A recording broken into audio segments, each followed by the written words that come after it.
Capítulo 7. O todo em tudo. Enquanto tudo está em o todo, é também verdade que o todo está em tudo. Aquele que compreende realmente esta verdade alcançou o grande conhecimento. O Caibalion. Quantas vezes a maioria das pessoas ouviram repetir a declaração que a sua divindade, chamada por muitos nomes, era todo em tudo e com um pouco suspeitaram elas da verdade oculta, encoberta por estas palavras tão descuidadamente pronunciadas. A expressão comumente usada é uma sobrevivência da antiga máxima hermética acima citada. Como diz o Caibalion, aquele que compreende realmente esta verdade alcançou o grande conhecimento. E, sendo assim, permite-nos examinar esta verdade, cujo conhecimento tanto significa. Nesta exposição da verdade, esta máxima hermética, está encoberta uma das maiores verdades filosóficas, científicas e religiosas. Nós explicamos o preceito hermético a respeito da natureza mental do universo, e a verdade que o universo é mental, ele está dentro da mente de o todo. Diz o Caibalion na passagem citada acima, tudo está em o todo. Mas note-se também a declaração correlativa, que é também verdade que o todo está em tudo. Esta declaração aparentemente contraditória é reconciliável pela lei do paradoxo. É, aliás, uma exata declaração hermética das relações que existem entre o todo e o seu universo mental. Vimos que tudo está em o todo, vejamos agora o outro aspecto do assunto. Os ensinos herméticos são, com efeito, que o todo está iminente, permanece, está inerente, habita no seu universo, e em cada partícula, unidade ou combinação, dentro do universo. Esta expressão é geralmente ilustrada pelos instrutores com uma referência ao princípio de correspondência. O instrutor ensina o discípulo a formar uma imagem mental de uma coisa, uma pessoa ou uma ideia, porque todas as coisas têm uma forma mental, dando como exemplo o ator dramático que forma uma ideia dos seus caracteres, ou um pintor ou escultor que forma uma imagem de um ideal que ele procura exprimir pela sua arte. Neste caso, o estudante deve compreender que, enquanto a imagem tem a sua existência e ser somente em sua própria mente, ao mesmo tempo ele, o estudante, autor, dramaturgo, pintor ou escultor, está em certo sentido imanente, e permanece, habita, na imagem mental. Em outras palavras, toda a virtude, vida, espírito e realidade da imagem mental é derivada da mente imanente do pensador. Considerai isto por um momento e logo compreendereis a ideia. Para tomarmos um exemplo moderno, diremos que Otelo, Lago, Hamlet, Lear, Ricardo III, existiram somente na mente de Shakespeare, no tempo da sua concepção ou criação. E ainda, Shakespeare também existiu em cada um destes caracteres, dando-lhes a sua vitalidade, espírito e ação. Qual é o espírito dos caracteres que conhecemos como Micawber, Oliver Twist, Uriah Heep, será Dickens? Ou cada um destes caracteres terá um espírito pessoal, independente do seu criador? Tem a Vênus de Médici, a Madonna Sistina, o Apolo de Belvedere, espírito e realidade de si próprios, ou representam eles o poder espiritual e mental dos seus criadores?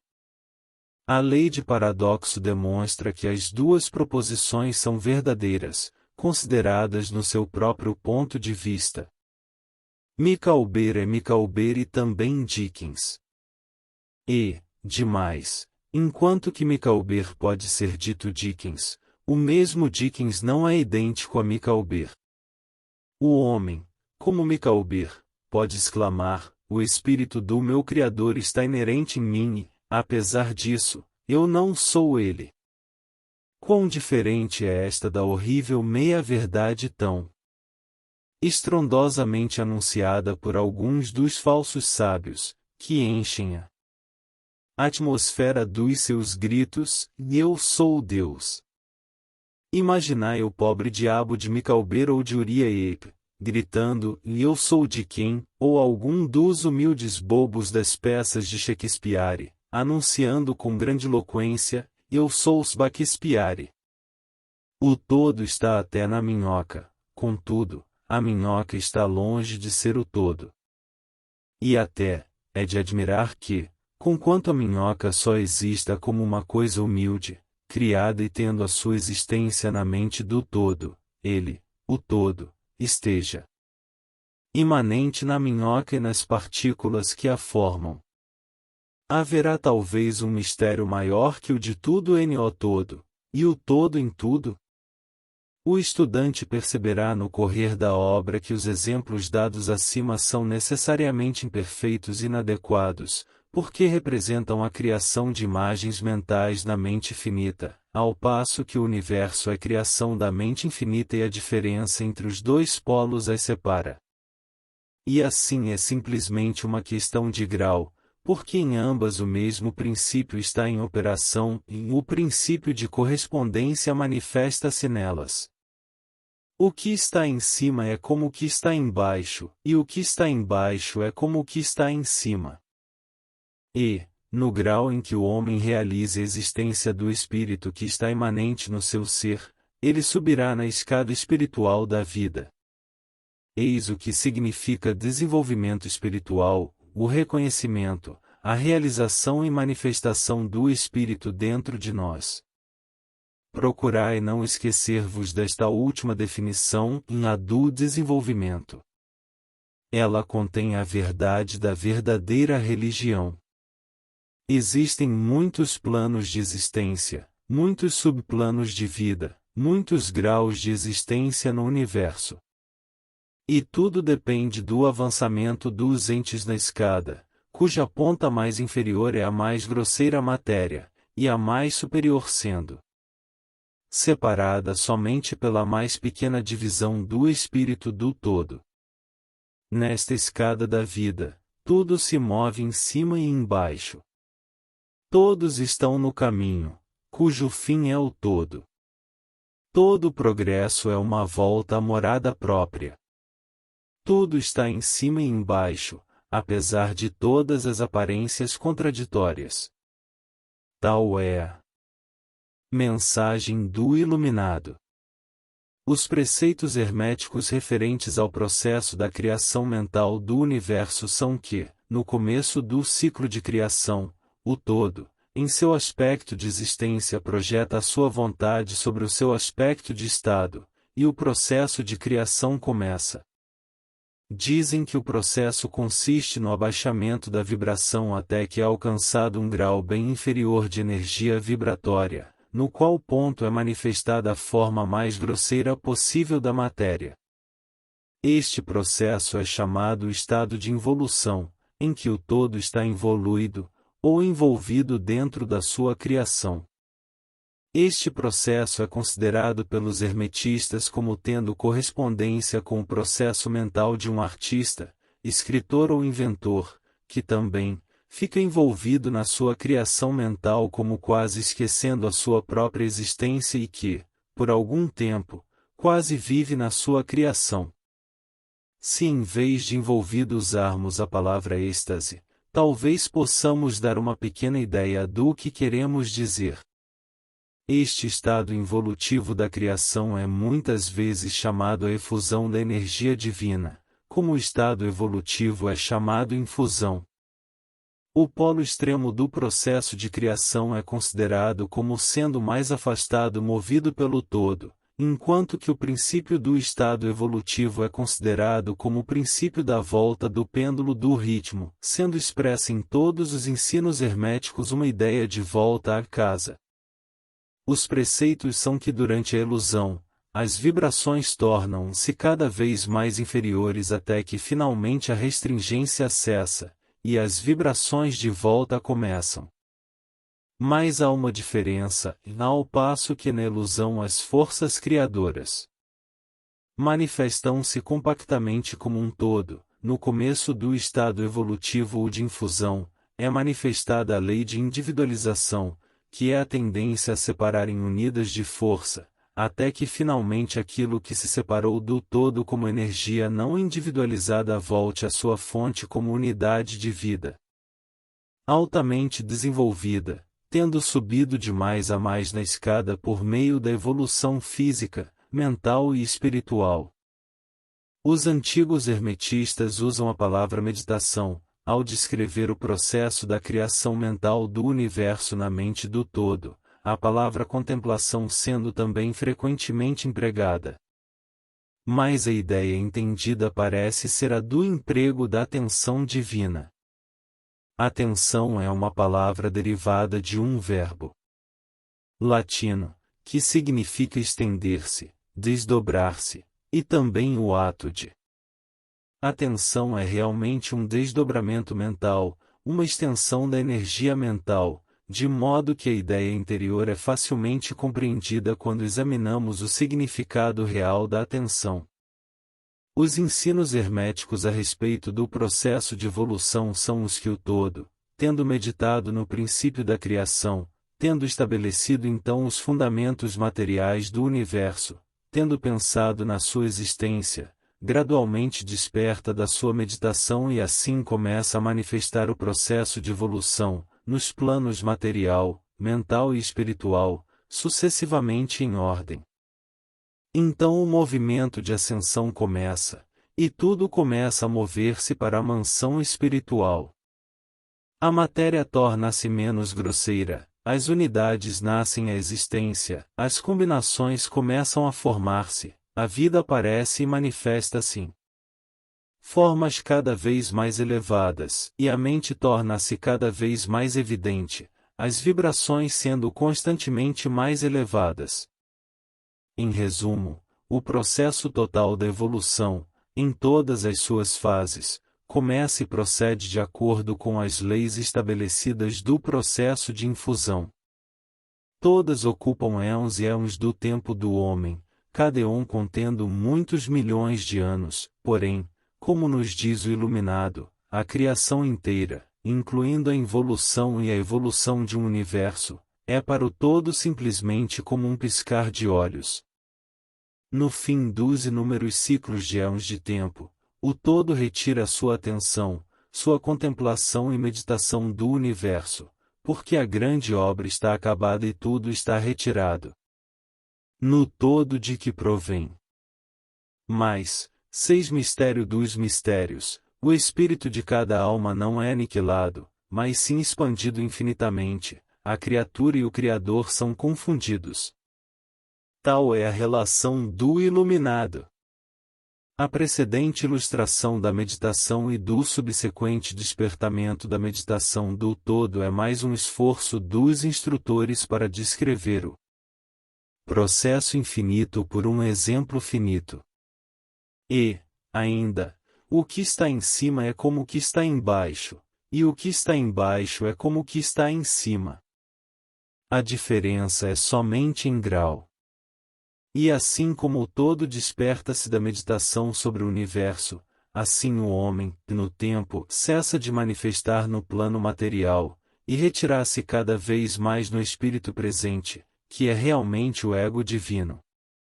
Há um assunto maior de que desejamos falar-vos nesta lição, e que nos levaria imediatamente a uma invasão do campo da especulação metafísica, contudo, o nosso fim é simplesmente mostrar a futilidade de tais especulações. Aludimos à questão que inevitavelmente vem à mente de todos os pensadores que se aventuraram a investigar a verdade. A pergunta é: por que criou o todo os universos? A pergunta pode ser feita de diferentes formas, mas a que vai acima é o essencial da investigação. Os homens esforçaram-se para responder a esta pergunta, mas ainda não há resposta digna de nome. Muitos imaginaram que o todo tem muito a ganhar com isto, mas isto é absurdo. Por quê? Que poderia ganhar o todo que já não possua?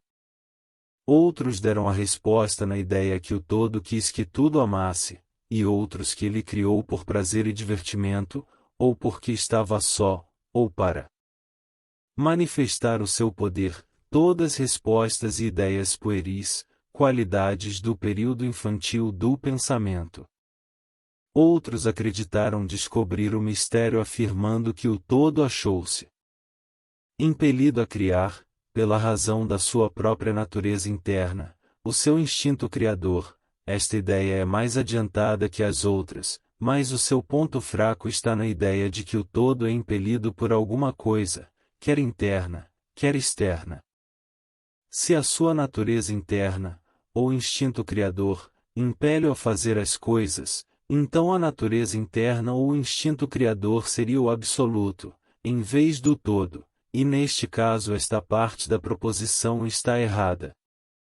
E, ainda, o todo cria e manifesta, e parece ter muitas qualidades de satisfações em fazê-lo. E é difícil de escapar da conclusão que, em grau infinito, ele poderia ter o que corresponde no homem a uma natureza inata, ou um instinto criador, correspondente a um infinito desejo e vontade. Não poderia agir sem querer agir, e não poderia querer agir sem desejar agir, e não desejaria agir sem satisfação nisso. E todas estas coisas pertenceriam a uma natureza infinita, e podem ser consideradas como estando de acordo com a lei de correspondência. Mas, ainda, preferimos considerar o todo como agindo inteiramente livre de toda influência, tanto interna como externa. Isto é o problema que se apoia na raiz da dificuldade, e a dificuldade que se apoia na raiz do problema. Falando estritamente, não se poderá dizer que haja uma razão para o todo agir, porque uma razão implica uma causa, e o todo está acima da causa e do efeito, exceto quando ele quer tomar-se causa, tempo em que o princípio é posto em movimento. Assim, dizeis, o assunto é incompreensível, justamente como o todo é incognoscível. Justamente como dizemos simplesmente que o todo é, assim também somos obrigados a dizer que o todo age porque age. Enfim, o todo é toda razão em si mesma, toda lei em si mesma, toda ação em si mesma, e pode-se dizer que, em verdade, o todo é a sua própria razão, a sua própria lei, a sua própria ação, ou que o todo, a sua razão, a sua ação, a sua lei, são um, com todos estes nomes sendo de uma só coisa. Na opinião dos que vos dão estas lições, a resposta se encerra no próprio íntimo do todo, junto com o seu segredo de existência. A lei de correspondência, na nossa opinião, compreende somente este aspecto do todo, que pode ser chamado o aspecto de estado. O lado oposto deste aspecto é o aspecto de existência, no qual todavia as leis perdem-se na lei, todos os princípios emergem no princípio, e o todo, o princípio, a existência, são idênticos entre si e uns aos outros. Por isso, as especulações metafísicas sobre este ponto são fúteis. Entramos aqui no assunto, simplesmente para mostrar que conhecemos a pergunta e também o absurdo das respostas ordinárias das metafísicas e teologias. Em conclusão, poderá ser de interesse aos estudantes dizer-lhes que apesar de muitos dos antigos e modernos preceitos herméticos tenderem a aplicar o princípio de correspondência à questão, com o que resulta a conclusão da natureza íntima, mesmo assim as lendas contam que Hermes, o Grande, sendo interrogado sobre esta questão pelos seus adiantados discípulos, respondeu-lhes fechando os seus lábios com firmeza e não dizendo uma palavra, indicando que não havia resposta. Mas, então, ele podia ter entendido de aplicar o axioma da sua filosofia, que diz, os lábios da sabedoria estão fechados, exceto aos ouvidos do entendimento, significando que ainda os seus discípulos adiantados não possuíam o entendimento que os habilitava ao preceito. Seja como for, Se Hermes possuía o segredo, ele deixou de o comunicar, e embora o mundo tome muito interesse, os lábios de Hermes estão fechados a este respeito. E quando o grande Hermes hesitou em falar, qual mortal poderá atrever-se a ensinar?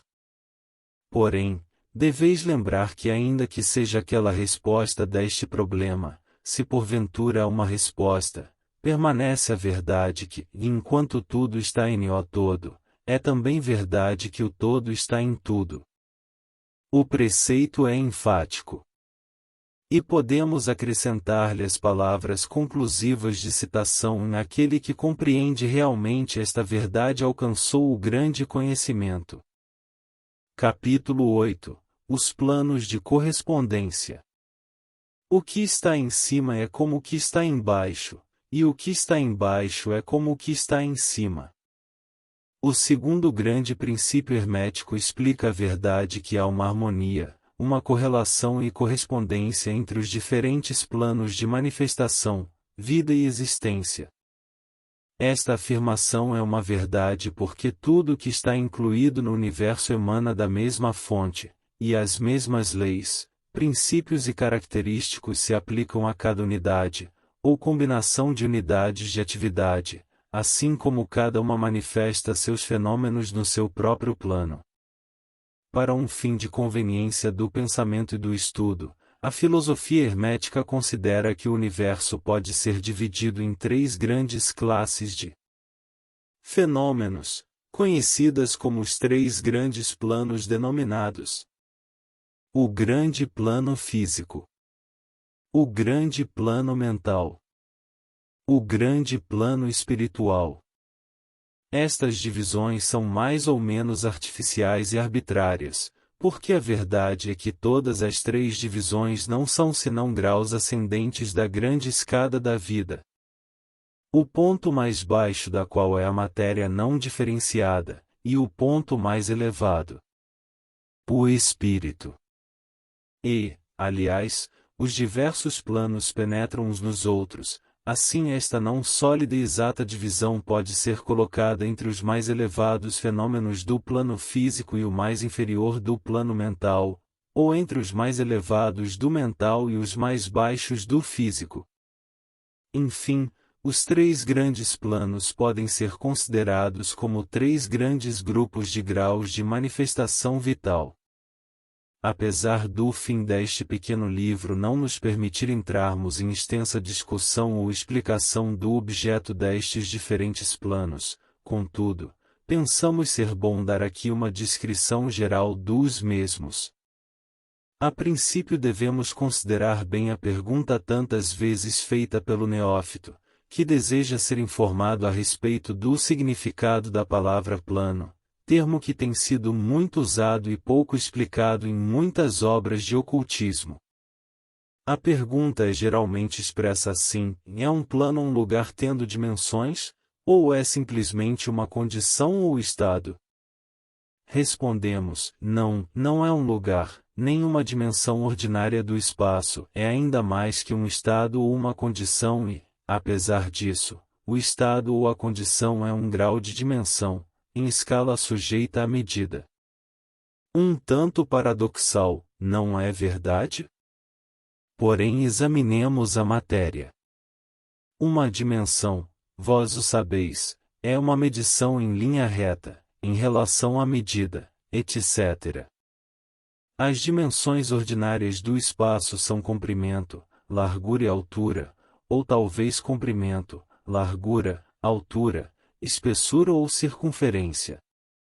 Há uma outra dimensão das coisas criadas, ou medida em linha reta, conhecida pelos ocultistas, como também por cientistas, apesar destes últimos não a chamarem com o termo dimensão, e esta nova dimensão, que futuramente será mais investigada como quarta dimensão, é a marca usada na determinação dos graus ou planos. Esta quarta dimensão pode ser chamada dimensão da vibração.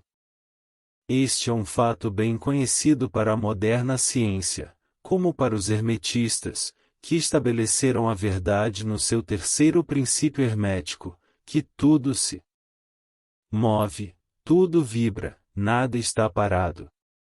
Desde as manifestações mais elevadas até as mais baixas, todas as coisas vibram. Não somente elas vibram em diferentes coeficientes de movimento, mas também em diversas direções e de diferentes maneiras. Os graus de coeficiente das vibrações constituem os graus de medição na escala de vibrações, ou em outras palavras, os graus da quarta dimensão. E estes graus formam o que os ocultistas chamam planos. O mais elevado grau de vibração constitui o plano mais elevado e a mais elevada manifestação da vida que ocupa este plano. Assim, apesar de um plano não ser um lugar, nem ainda um estado ou uma condição, ele possui as qualidades de ambos. Desejaríamos dizer mais sobre o assunto da escala das vibrações nas nossas próximas lições, em que consideraremos o princípio hermético de vibração. Deveis lembrar-vos agora que os três grandes planos não são as divisões atuais dos fenômenos do universo, mas simplesmente termos arbitrários empregados pelos hermetistas para facilitar o pensamento e o estudo dos vários graus e formas da atividade e da vida universal. O átomo de matéria, a unidade de força, a mente do homem e a existência do arcanjo são graus de uma escala, e fundamentalmente a mesma coisa, a diferença sendo simplesmente uma questão de grau e coeficiente de vibração, todas são criações do todo, e só têm sua existência na infinita mente do todo.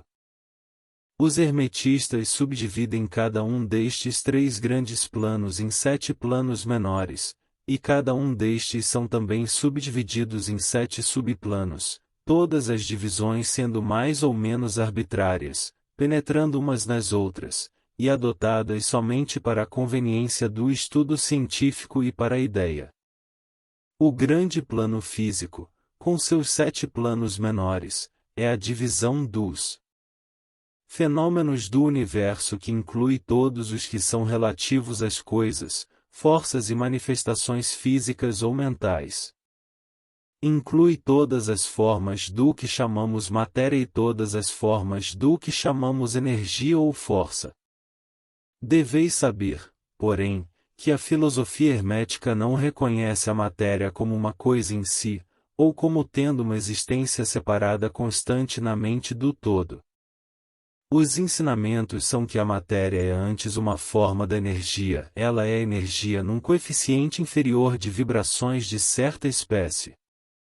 E de acordo com isto os hermetistas classificam a matéria como a extremidade inferior da energia, e dão-lhe 3 dos 7 planos menores do grande plano físico.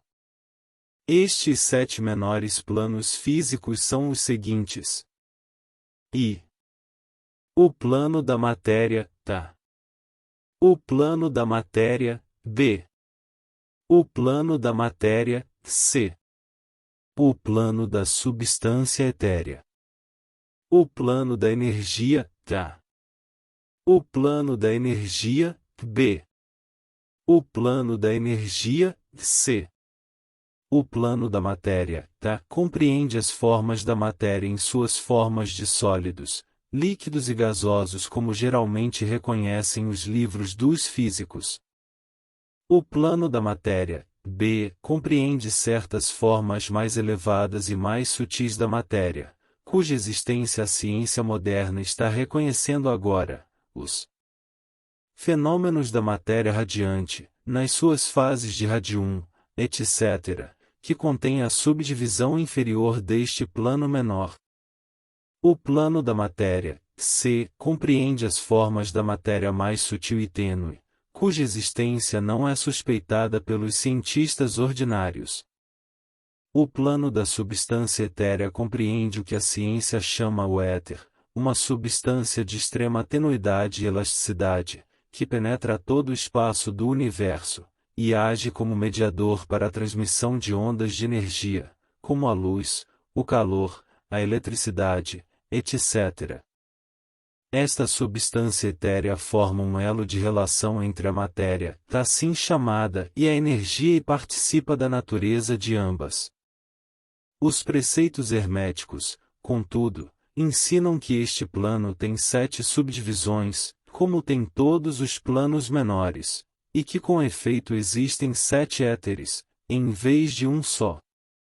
Imediatamente acima do plano da substância etérea está o plano da energia, que compreende as formas ordinárias da energia conhecida pela ciência, sendo, respectivamente, estes 7 subplanos: o calor, a luz, o magnetismo, a eletricidade e a atração, incluindo a gravitação, a coesão, a afinidade química, etc. e várias outras formas de energia indicada pelas experiências científicas, mas ainda não classificadas.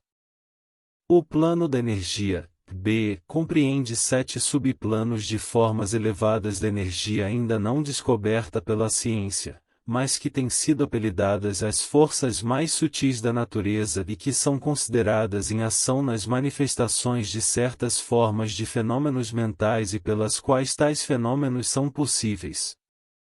O plano da energia, C, compreende 7 subplanos de energia tão elevadamente organizados, que eles contêm muitos característicos da vida, mas que não é reconhecido pela mente dos homens no plano ordinário de desenvolvimento, sendo útil só ao uso dos entes do plano espiritual. Tal energia nem é sonhada pelo homem ordinário, e pode ser considerada quase como a força divina. Os entes que a empregam são como deuses comparados com os mais elevados tipos humanos conhecidos por nós. O grande plano mental compreende as formas de pensamentos viventes conhecidas por nós na vida ordinária, bem como certas outras formas só bem conhecidas dos ocultistas. A classificação dos 7 menores planos mentais é mais ou menos satisfatória e arbitrária, se não for acompanhada por esmeraldas explicações que estão fora do fim desta obra particular, contudo vamos mencioná-los. Eles são os seguintes: o plano da mente mineral, o plano da mente elemental, o plano da mente vegetal, o plano da mente elemental, B, o plano da mente animal, o plano da mente elemental, C, o plano da mente hominal. O plano da mente mineral compreende os estados ou as condições das unidades, entidades, ou grupos e combinações das mesmas, que animam as formas conhecidas por nós como minerais, químicas, etc. Estas entidades não podem ser confundidas com as moléculas, os átomos e os corpúsculos, que são simplesmente os corpos ou as formas materiais destas entidades, assim como o corpo de um homem é a sua forma material e não ele mesmo. Estas entidades podem ser chamadas espíritos em certo sentido, e seres viventes de um grau inferior de desenvolvimento, vida e mente, exatamente um pouco maior que as unidades da energia vivente que compreendem as mais elevadas subdivisões do mais elevado plano físico. A mente média não quer geralmente atribuir a possessão da mente, espírito ou vida ao reino mineral, mas todos os ocultistas reconhecem a existência dela e a ciência moderna move-se rapidamente para o ponto de vista do hermetismo, a respeito deste assunto.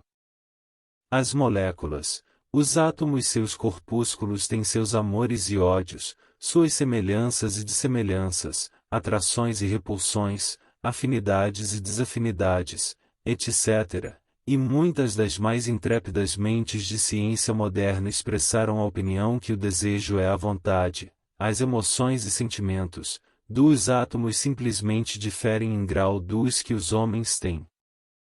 Não temos espaço para argumentar sobre este assunto. Todos os ocultistas conhecem isto, e outros se referiram às diversas obras científicas mais recentes para a corroboração exterior. Estas são as 7 subdivisões usuais deste plano. O plano da mente elemental, compreende o estado ou a condição, e grau de desenvolvimento mental e vital de uma classe de entidades desconhecidas ao homem médio, mas reconhecidas pelos ocultistas. Elas são invisíveis aos sentidos ordinários do homem, mas não obstante existem e têm a sua parte do drama do universo. O seu grau de inteligência está entre o das entidades minerais e químicas, de um lado, e das entidades do reino vegetal do outro. Também neste plano há 7 subdivisões. O plano da mente vegetal, em suas 7 subdivisões, compreende os estados ou as condições das entidades contidas nos reinos do mundo vegetal, os fenômenos vitais e mentais que as pessoas de inteligência média justamente bem compreendem, tendo sido publicadas na última década muitas obras novas e interessantes sobre a mente e a vida nas plantas. As plantas têm vida, mente e espírito, tão bem como os animais, o homem e o super-homem. O plano da mente elemental, B, nas suas 7 subdivisões, compreende os estados e as condições de uma forma mais elevada das entidades elementais ou invisíveis, tendo a sua parte na obra geral do universo, cuja mente e vida formam uma parte da cada entre o plano da mente vegetal e o plano da mente animal, as entidades participando da natureza de ambos. O plano da mente animal, nas suas 7 subdivisões, compreende os estados e as condições de entidades, entes ou espíritos que animam as formas de animais da vida, familiares a nós todos. Não é necessário entrar em detalhes a respeito deste reino ou plano de vida, porque o mundo animal nos é tão familiar como o nosso próprio. O plano da mente elemental, C, nas suas 7 subdivisões, compreende as entidades ou entes invisíveis, como são todas as formas elementais, que participam da natureza da vida animal e da humana em certo grau e certas combinações. As formas mais elevadas são meio-humanas em inteligência. O plano da mente humana, nas suas 7 subdivisões, compreende as manifestações da vida e da mentalidade que são comuns ao homem, nos seus vários graus e divisões. Nesta relação sabemos que o homem médio atual ocupa a 4ª subdivisão do plano da mente humana, e somente o mais inteligente cruzou as fronteiras da 5ª subdivisão. A raça gastou milhões de anos para alcançar esta posição, e serão necessários muitos mais anos para que ela passe a 6ª e a 7ª subdivisões e vá além delas. Mas, lembrai-vos que existiam raças antes de nós que passaram por esses degraus e nos planos mais elevados. A nossa própria raça é a 5ª, com restos da 4ª, que pôs os pés no caminho. Contudo, há alguns espíritos avançados da nossa própria raça que ultrapassaram as massas, e que passaram a 6ª e a 7ª subdivisões, e muito poucos entes estão acima deles. O homem da 6ª subdivisão será o super-homem, e o da 7ª o homem de cima. Na nossa consideração dos 7 planos mentais menores, nós nos referimos aos 3 planos elementais em sentido geral. Não queremos entrar em detalhes sobre este assunto, porque esta obra limita-se a tratar da filosofia e dos preceitos em geral. Mas podemos dizer-vos mais, com o fim de dar-vos uma pequena ideia mais clara das relações destes planos aos mais familiares deles. Os planos elementais têm a mesma relação com os planos do mentalidade da vida mineral, vegetal, animal e hominal, como as claves pretas do piano têm para com as claves brancas. As claves brancas são suficientes para produzir a música, mas há certas escalas, melodias e harmonias em que as claves pretas têm a sua parte, e em que a sua presença é necessária. São necessários também como elos de união da condição do espírito, são entidades-estados, entre os outros diversos planos, certas formas de desenvolvimento podendo ser atingidas nele, este último resultado dando ao leitor que pode ter entre as linhas uma nova luz sobre o processo de evolução, e uma nova chave da porta secreta dos lábios da vida entre um reino e o outro. Os grandes reinos dos elementais são muito reconhecidos por todos os ocultistas, e os escritos esotéricos estão cheios de menção deles.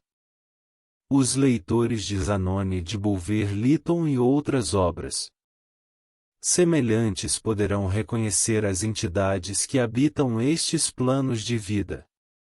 Passando do grande plano mental ao grande plano espiritual, que poderemos dizer? Como podemos explicar estes estados mais elevados do ente, da vida e da mente, as mentes ainda inábeis para compreender e entender as mais elevadas subdivisões do plano da mente hominal? A tarefa é impossível. Poderemos falar só nos termos mais gerais. Como pode a luz ser descrita a um homem nascido cego? Como explicar o açúcar a um homem que nunca comeu coisa doce, ou a harmonia a um que nasceu surdo? Tudo o que podemos dizer é que os 7 planos menores do grande plano espiritual, cada plano menor tendo suas 7 subdivisões, compreende os entes que possuem a vida, a mente e a forma acima da do homem atual, como a deste último é acima do verme terrestre, do mineral ou ainda de certas formas da energia ou matéria.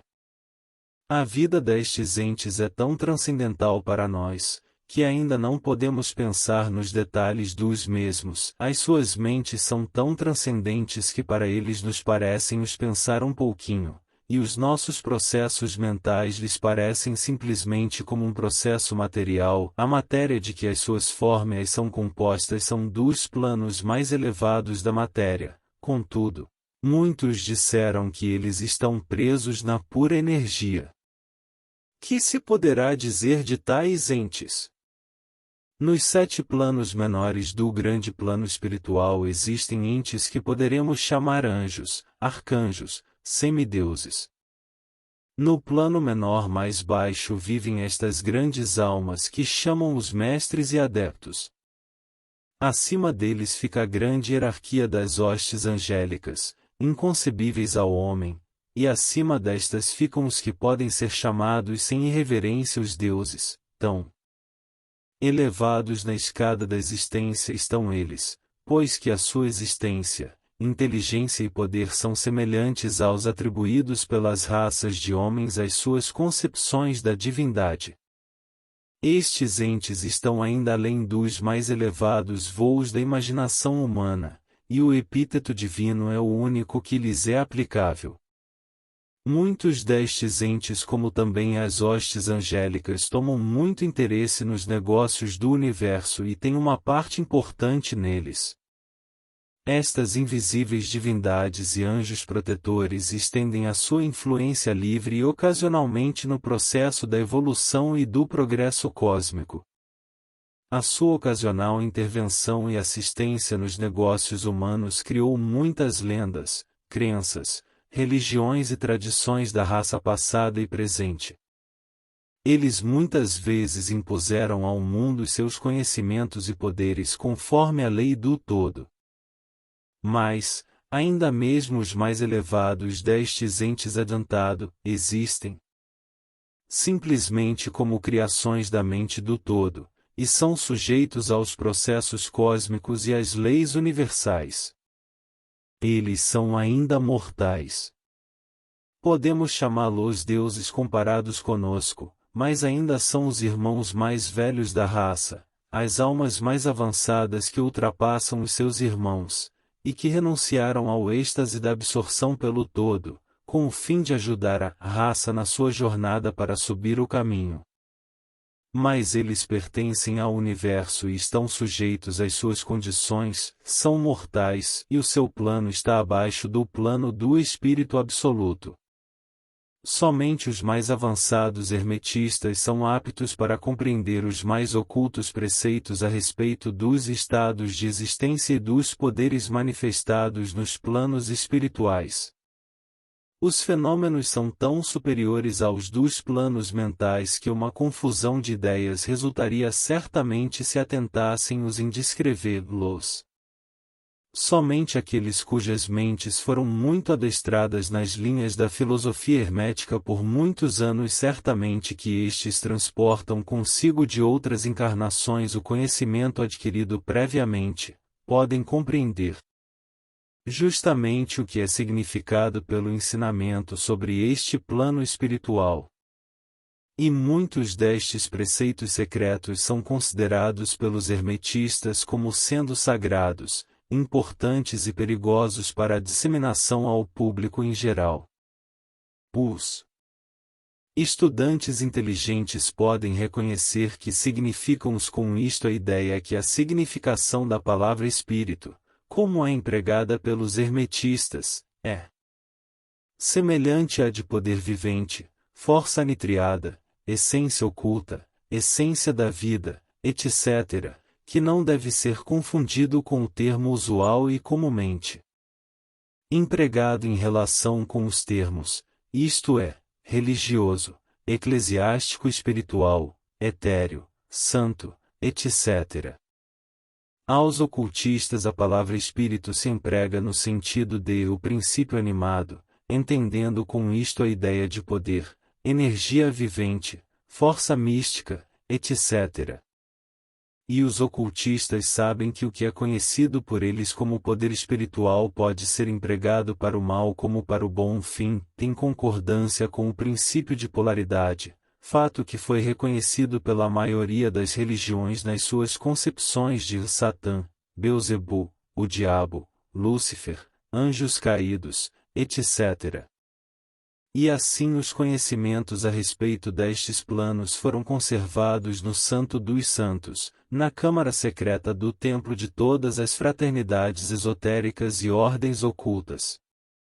Mas podem-os dizer aqui que aquele que atingiu os poderes espirituais superiores e empregou-os mal tem um terrível destino para si na história, e a vibração do pêndulo do ritmo inevitavelmente lança-lo-á no extremo mais baixo da existência material, de cujo ponto ele tem de fazer a sua caminhada de prisão espiritual, pelas muitas voltas do caminho, mas sempre com a tortura de ter sempre consigo urna ligeira memória das alturas de que caiu por causa das suas más ações. A lenda da queda dos anjos tem uma base nos fatos atuais, como sabem todos os ocultistas avançados. Os esforços para poderes egoístas no plano espiritual inevitavelmente traz como resultado no espírito egoísta a perda da sua balança espiritual e a queda do mesmo modo que foi elevado previamente. Mas, ainda para tal alma, é dada a oportunidade da volta, e ela toma o caminho de volta, pagando a terrível penalidade de acordo com a UI invariável. Em conclusão, vamos agora lembrar-vos que relativamente, de acordo com ele, ao princípio de correspondência, que contém a verdade, o que está em cima é como o que está embaixo, e o que está embaixo é como o que está em cima. Todos os 7 princípios herméticos estão em muitas operações em todos os diversos planos físicos, mental e espiritual. O princípio da substância mental aplica-se a todos os planos, porque tudo nasceu na mente do todo. O princípio de correspondência se manifesta em tudo, porque há uma correspondência, harmonia e correlação entre os diversos planos. O princípio de vibração se manifesta em todos os planos, com efeito, a verdadeira diferença que faz os planos resulta da vibração, como explicamos. O princípio de polaridade manifesta-se em todos os planos, porque os extremos dos polos são aparentemente opostos e contraditórios. O princípio de ritmo manifesta-se em todos os planos, o movimento dos fenômenos tendo seu fluxo e refluxo, a sua alta e baixa. O princípio de causa e efeito se manifesta em todos os planos, cada efeito tendo a sua causa e cada causa tendo o seu efeito. O princípio de gênero se manifesta em todos os planos, sendo a energia criadora sempre manifestada e operando ela pela linha dos aspectos masculinos e femininos. O que está em cima é como o que está embaixo, e o que está embaixo é como o que está em cima. Este axioma hermético de centenas de anos compreende um dos grandes princípios dos fenômenos universais. Como procedemos com as nossas considerações dos princípios permanentes, vamos ter ainda mais claramente a verdade da natureza universal deste grande princípio de correspondência.